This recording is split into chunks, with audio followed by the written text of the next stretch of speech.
The establishment of this new division, the Register of Medical Practitioners, to be called the Supervised Division, with the intention of smoothing the way for the recruitment of non-consultant hospital doctors from abroad, is timely and indeed necessary, considering our current difficulties relating to the recruitment of NCHDs.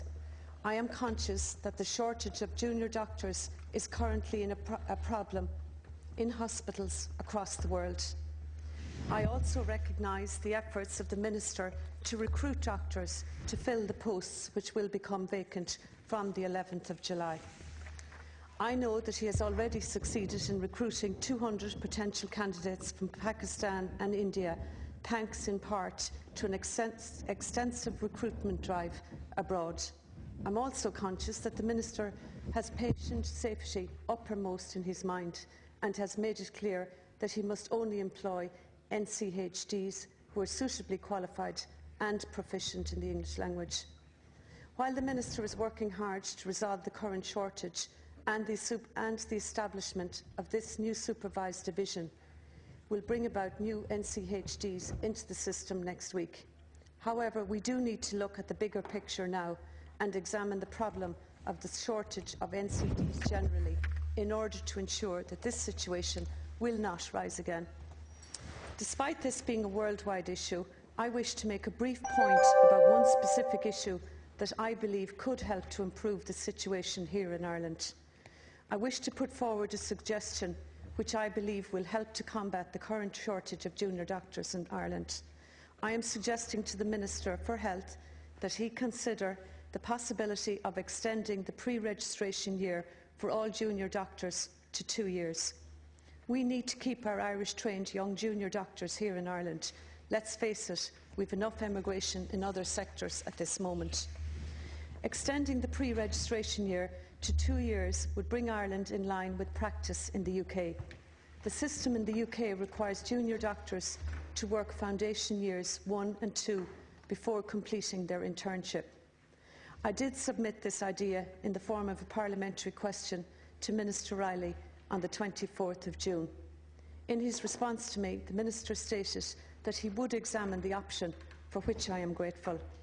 I quote from his response: "The question of contracting doctors who are trained in Ireland to work for a certain period of time in our public health system is among the options which I intend to examine in the context of healthcare workforce."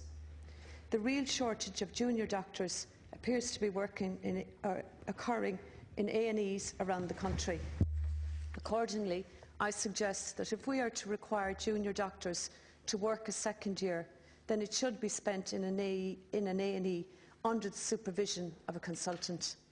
This morning I spoke to a consultant anaesthetist who told me that in a number of our smaller hospitals, doctors training to be anaesthetists are putting people to sleep or under anaesthetic for operation, and often some of the surgeons opposite this anaesthetic or the trainee anaesthetist during that operation is also a non-consultant surgeon, so not fully qualified either.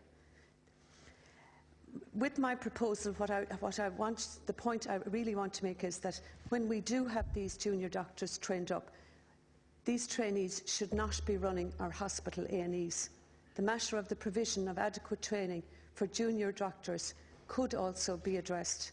The explanatory memorandum of this bill notes that the reason for the shortage of junior doctors is complex and includes the fact that the posts in question are mainly non-training posts. I believe that changing our system to a 2-year registration scheme would contribute to the efforts to retain junior doctors here in Ireland. Currently, we are losing their services as many of them leave the country after the 1-year internship. One more comment on the issue of junior doctors. I know that the Minister supports the need to reduce the hours currently worked for NCHDs. I also think he needs to consult with junior doctors themselves, because they also have a view, and often their voices are not being heard because of different lobby groups within the medical organisations. In conclusion, I welcome this bill. I applaud the efforts of the Minister in attempting to solve this crisis, and I hope that he will take on board my comments today.